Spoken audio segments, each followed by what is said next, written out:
Hello दोस्तों, हमारे exams में वैदिक काल से अक्सर क्वेश्चंस आते हैं। तो चलिए इस शॉर्ट वीडियो में इससे रिलेटेड सारे इम्पोर्टेंट फैक्ट्स जानते हैं।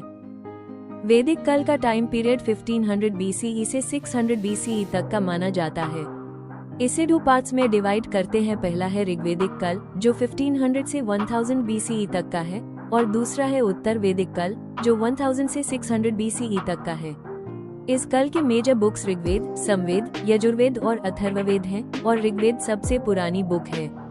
वैदिक सोसाइटी पितृसत्तात्मक और वर्ण व्यवस्था पर बेस्ड थी। इनकी इकोनॉमी का मेन सोर्स फार्मिंग और पशुपालन था और गाय को वेल्थ का सिंबल माना जाता था।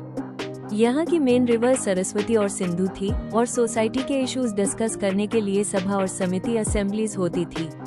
वैदिक रिलीजन में इंद्र, अग्नि और वरुण जैसे देवताओं को पूजा जाता था और यज्ञ एक मेजर रिलीजियस एक्टिविटी थी। वेदा शब्द का लिटरल मीनिंग है ज्ञान, नॉलेज। अगला पॉइंट है आर्य शब्द। आर्य शब्द का मतलब है श्रेष्ठा, सुपेरियर। ये शब्द उन लोगों के लिए यूज किया जाता था जो वैदिक कल्चर और संस्कृति को फॉलो करते थे। इसके बाद हम बात करते हैं हमारे इम्पोर्टेंट ग्रंथों वेदस के बारे में। ऋग्वेद सबसे पुराना और बहुत इम्पोर्टेंट ग्रंथ है। इसमें टोटल 10 मंडल और 1028 सूक्तास है।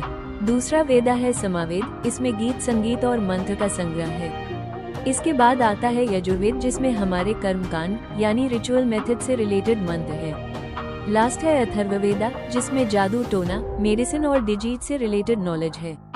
इनमें से पहले 3 वेदास को वेद ट्राई भी कहा जाता है। ऋग्वेदा के 7वें मंडल में दशराज युद्ध के बारे में डिटेल्ड एक्सप्लेनेशन है जो कि एक बहुत इम्पोर्टेंट फैक्ट है। ऋग्वेदा के दूसरे मंडल में हमें फेमस गायत्री मंत्र मिलता है जो हम सब जानते हैं, जबकि वैदिक मैथ से रिलेटेड फैक्ट्स शुल्वासूत्र में अवेलेबल है। शुल्वासूत्र कल्पसूत्र का एक पार्ट है जिसमें जियोमेट्री और मैथमेटिकल टेक्निक्स के बारे में एक्सप्लेन्ड है। आपका धन्यवाद हमारे वीडियो देखने के लिए।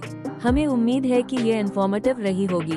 वैदिक काल से जुड़ी अन्य जानकारियों के लिए हमारे चैनल गवर्नमेंट जॉब्स फाउंडेशन को सब्सक्राइब करें और आने वाले अपडेट्स के लिए बेल आइकॉन प्रेस करें। अगले वीडियो में हम वैदिक काल के दूसरे पहलुओं को कवर करेंगे। तब तक के लिए धन्यवाद।